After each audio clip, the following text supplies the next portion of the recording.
Hi, this is Sergeant Beast Larson. Welcome to CO Life 4.5. In part 4, I talked about feed off at prisons and its county detention center. And I ended the story specifically at a point I was talking about a day in the Chow hall when I was on the CERT team.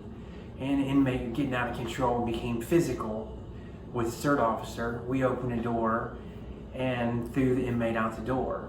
And I stopped the video right there. The point of that video, I was trying to talk about problems in the Chow hall, tactics, strategy, that kind of thing. So Brian asked if I would finish the story and talk about the use of force incidents and just how dangerous and how bad that part of life was. So this is 4.5, Chow hall fights. These are things that I have personally seen and been a part of. At the end of that story, I end up on the ground on the sidewalk outside of the Chow hall, securing, handcuffing the inmate, looking up at the window like this, with a whole bunch of faces, inmates punching, hitting it, headbutting it. The other CERT guys locking the two doors so they can't come out because, 50 to 60 inmates and 4 or 5 of us. Got to be smart. If you get somebody out, separate them, remove them from the crowd, secure the doors, meaning lock the door with your key so they can't come out. Once he was taken care of, it was a use of force, walked him down the sidewalk to medical, got him evaluated, took him down to the tier unit, the isolation segregation unit. And then go back and deal with the Chow hall. Show back up with a number. We got some other officers before we let him out. When we unlocked the door, we probably had 30 officers, including the CERT guys.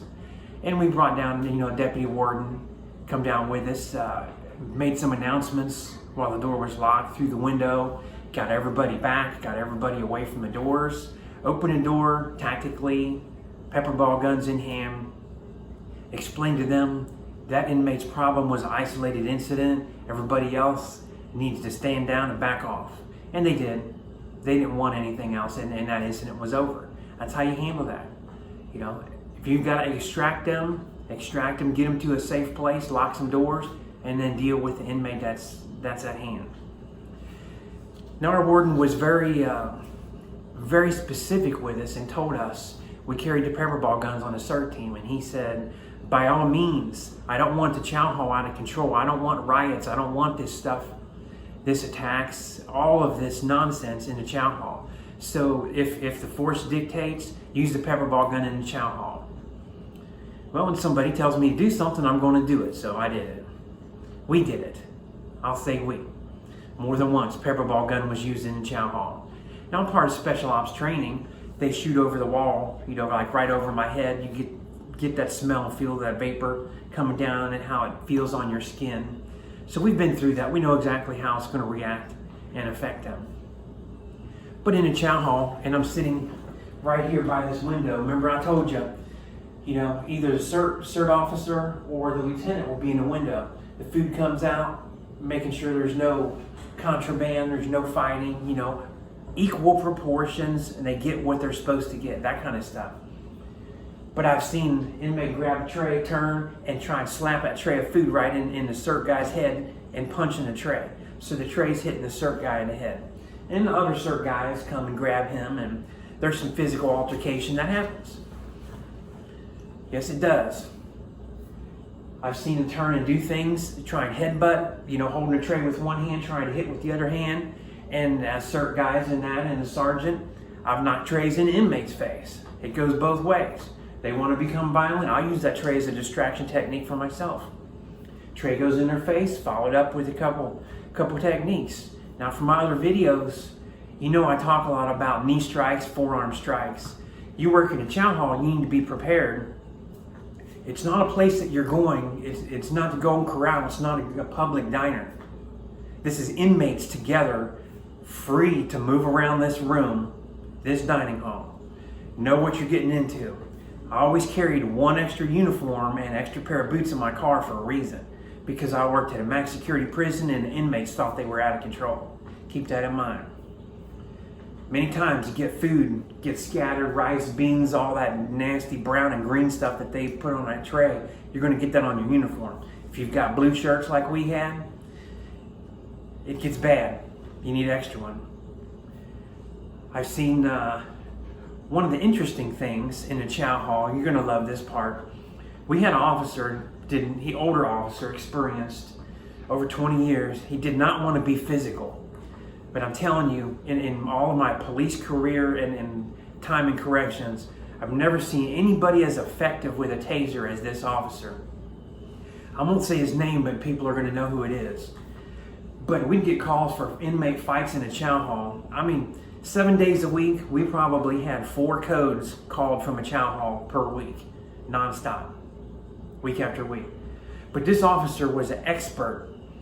When the inmates were fighting, he would tase the inmate, cycle it, tase the other inmate, be shocking both of them at the same time while they're still interlocked, arm in arm trying to hit and fight, and then they're both doing the taser thing. Still arm in arm, tasing both at the same time. Multiple times he would tase 2 people with both cartridges. And to see that the first time, I was amazed. To see that the 3rd and 4th and 5th time, I was very impressed. That's skill. Yes, we had that kind of lifestyle in our chow hall where we were tasing both inmates, tasing multiple people. We had 10 on our CERT team plus a lieutenant. Yeah, there's days when 4 or 5 of us were tasing and the other 4 or 5 of us were grabbing. That's chow hall fights. That's how out of control it is. We had, a couple years prior to me being there, we had an officer stabbed right outside the chow hall. And I told you before, we had a called North Side and South Side. The South Side Chow Hall also shared the walk that went down to medical. So all the guys the inmates, not guys, inmates that would sneak off, or the ones who had to go get their diabetic medicine and stuff before they ate, stuff like that, go down. Well, when you go and do that, and then they're loitering, which is normal, but it's wrong. And then the next group, the next dorm comes in, they're waiting, and they know, we'll just say C1's coming up, and there's some beef going on, and he's got the green light about something. Guy runs up here and starts stabbing somebody in C1. He's supposed to be with this doorman already back. Now this goes, not point fingers, but this goes responsibility of the dorm officers too, to know. If he's going down to medical, and you took your group to the chow hall, when you bring him back from the chow hall, you need to get him collected too. Keep control of your people. Keep that awareness. See and hear. Where's he at? Know where he's at. Ask where he's at. But we've had stabbings. We've had them stabbed and died in a chow hall or on the sidewalk outside the chow hall. They just come along with some bleach water, spray it off, clean it off, good as new in a half an hour. It's that frequent, and they're that good. The inmates at cleaning up. Chow hall fights. It's a real thing. It's bad. It's not like on TV. It's not pretty like on TV. I'm gonna get a little closer here. You can see the intensity and serious in my eyes. I have seen CERT run across tabletops with a taser in their hand to get to inmates fighting because the inmates are trying to block them. Just ran across table. Yeah, I've done that. Ran across table.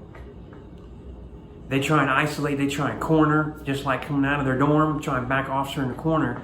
They try and get 10, 15 of them and swarm this sergeant and lieutenant that's right here by the window, and all of a sudden, hey, his brown is bigger than mine. You're going to have 12 guys in your face trying to corner you. Remember your reactionary gap, 4 to 6 feet reactionary gap. Remember that, 4 to 6 feet. If you're going and you're in a chow hall, if you're a dorm officer and you're going just to be a part, watch what the lieutenant and sergeants are doing. But you need to know. Think ahead of time. This is how you become tactical. Do I need forearm strikes, knee strikes, punches? What am I going to do? Low kicks below the knee, distraction techniques. You got to know these things. Run these through your mind. Don't go up to the chow hall thinking you're going to get, the bakery's got some good food. Yeah, our bakery had some really good food. Good cake, good brownies, good cookies. You go up there and get one, that's fine. I got no problem with anybody doing that. No problem with anybody eating. That's called institutionalized. We all ate food from the prison when we were hungry.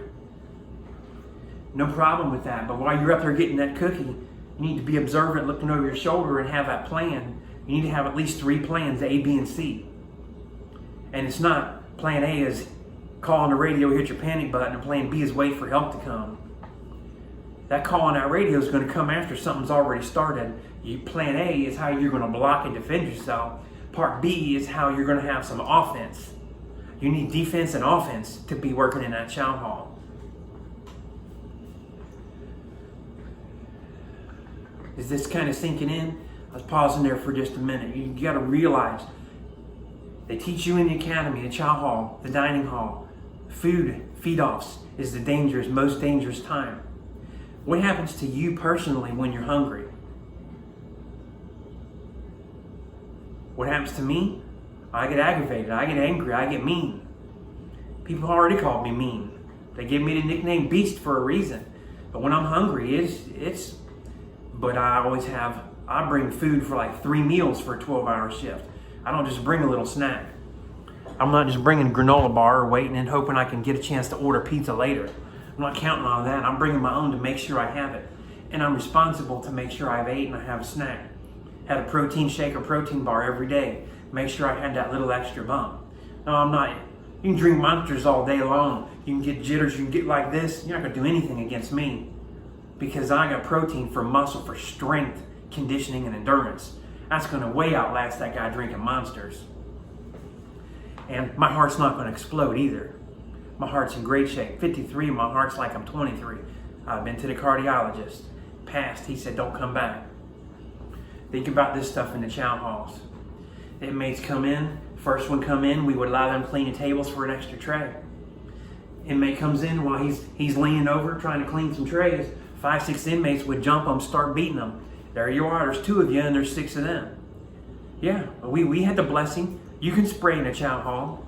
It's not like a hospital or anything else. Warden, it was wrote down, it was said, it was okay. You go over and you start spraying, and you got the rest of them want to come running in. You got 20 more come running in. You got to think about this stuff. It's hard breaking up fights when you're in huge crowds like that. I've done a lot of this. I've been trained. I got a lot of special training to do this when I was on the police department. I was very fortunate. So I tried to share and pass that on. And I tried to always be the leader when we had these incidents happening so that I could verbally and physically take control. Sometimes by how I grab the first 1 or 2 people, inmates involved in all this, and what I'm doing in handling them, maybe I have to knock one of them out. Maybe I have to do something, get 2 or 3 on the ground really quick where they're rubbing their head and they're going like this, everybody else. And I look and say, do you guys want that too? And I'm standing here fresh like this. Guys laying on the ground, that's visual. And they start thinking, I just want to come and eat. It's all good, Sarge, I don't want no smoke. You got to take control. Learn how to take control. Is there violence in the chow hall? If you've got codes, if you've got officer need assistance and fight codes 4 times a week, minimum, week after week, year after year, yeah, that's a dangerous place. The majority, and we look at this on a certain majority of our use of forces were in the chow hall. The majority of them. High percentage of them in the chow hall. So we knew that was the place. And guess what? We start serving chow at 5:45 in the morning. Certain guys, we were in there early. Lieutenant says, we running it. We get down there at 5:45. The first group comes up. You know what? They don't wait till they have coffee and have ramen noodles, have their soup. 5:50 in the morning, they're fighting. And we got guys, and we had some CERT guys, and I wake up good. I wake up good and fresh. I can get out of bed and I'm ready to go instant. But that's my lifetime of conditioning and preparation for this. Survival training. But you can't come in, as an officer, a CERT guy, a supervisor, I'm no good till I have my coffee. I'm no good till 9 o'clock. I've already been halfway through the war and back by 6:30. You better be awake to keep up with me. Things are going to happen. So I hope this kind of sheds a little bit light, a little bit more. This is fight place. This is the ring. This is the place. Many times things happen at breakfast, lunch, early in the morning. Many times I'd have inmates on the ground, put some cuffs on them. Inmates been sprayed, been tased. They bring weapons to the chow hall. We tasing them, taking them away. We're taking control of the situation. It's a dangerous place. It's a serious place. But once you grasp that and you bring that mentality, that survival mentality, that tactical mode, once you bring all that to the game, to the table, to the chow hall, then you can make it a fun place and not dread working Chow 3 days a week as a cert guy. You can not dread going up with your dorm as an officer, as a GP officer. And you won't dread working the ISO seg units, the tier units, like we had in Georgia. You won't dread that anymore. You'll go, you'll get the food because you're way ahead of this game and plan that the inmates have. You'll get it, you'll take it back to them, you'll fix any little problems. It'll be a successful feed off. And then pretty soon the rest of your day is going to be more enjoyable. When you don't dread something, you begin to enjoy your work. I immensely enjoyed my work there. And a big part of my work was the physical part of it. A big part of my work was teaching, the training, the developing, the preparing others so that we all went to the Chow Hall as an army. We went to the Chow Hall. We stand up shoulder to shoulder like they lined up on Tombstone, on the movie Tombstone, with the big long black trench coats on, because we had a plan and we were prepared, we were ready. It takes a good leader and a good trainer. So you guys out there, you alphas out there, be like me. Help teach, help develop, help plan. Help these guys with their diet, help these guys with their exercise. Help prepare them. Get them motivated, and then go and enjoy this work together. The inmates can't stand when officers get along and they're working together, when they're happy.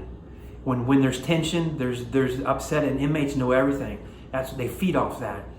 When they see 4, 5, 8, 10 guys and officers in the Chow Hall with supervisors, all on the same plan, looking at each other, just, head nods, eye contact, facial expression, reading each other's body language, controlling it, inmates can't stand that. That's how you take charge. Teamwork. So put all this together, guys. Hit the like, share. Don't be afraid. Be tactical. Be serious. Be ready. Hit the like, share this with everybody. Get everybody playing. Get everybody on a page that you're on. And if you're not on a good page, ask somebody and they'll help you to get on that page. Don't forget to subscribe. A lot more to come. CO Life.